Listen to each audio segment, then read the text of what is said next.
На старт выходят сильнейшие. В финальных заездах гонщики, показавшие лучший результат в квалификации и предварительных этапах.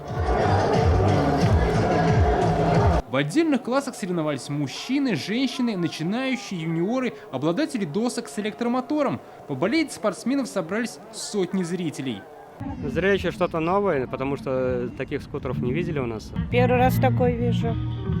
Интересно. Каждый год в День города придем сюда, но это первый раз я вижу.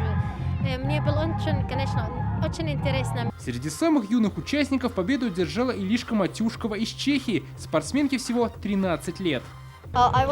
Я очень рада, что выиграла. Большой выброс адреналина. Я была полностью сосредоточена на гонке и победила. Ваши аплодисменты! Еще один чех Матей Кожичек завоевал сразу 2 призовых места. Он стал вторым среди новичков и первым в заездах досок с электромоторами. Я очень счастлив, что выиграл и получил 2-е место. Для меня это было испытанием, и я счастлив. Мотосерфинг появился именно в Чехии, и представители этой страны выиграли 4 из 5 классов гонки. Золото также получил спортсмен из Южной Кореи. У россиян лучший результат – 5-е место. Как говорят, это тоже можно считать прогрессом. В позапрошлом году, конечно, было немножко похуже. В этом году мы уже участвовали в финале, и в первом, и в одном классе, и в другом уже в финалах участвовали. Организаторы соревнований довольны, как этап Кубка мира прошел в Казани.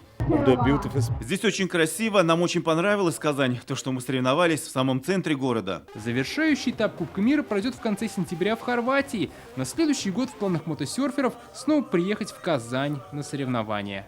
Дмитрий Аринин, Олег Мыльников, ТНВ, Казань. Закажи рекламу на ТНВ. Телефон в Казани 5 705 100.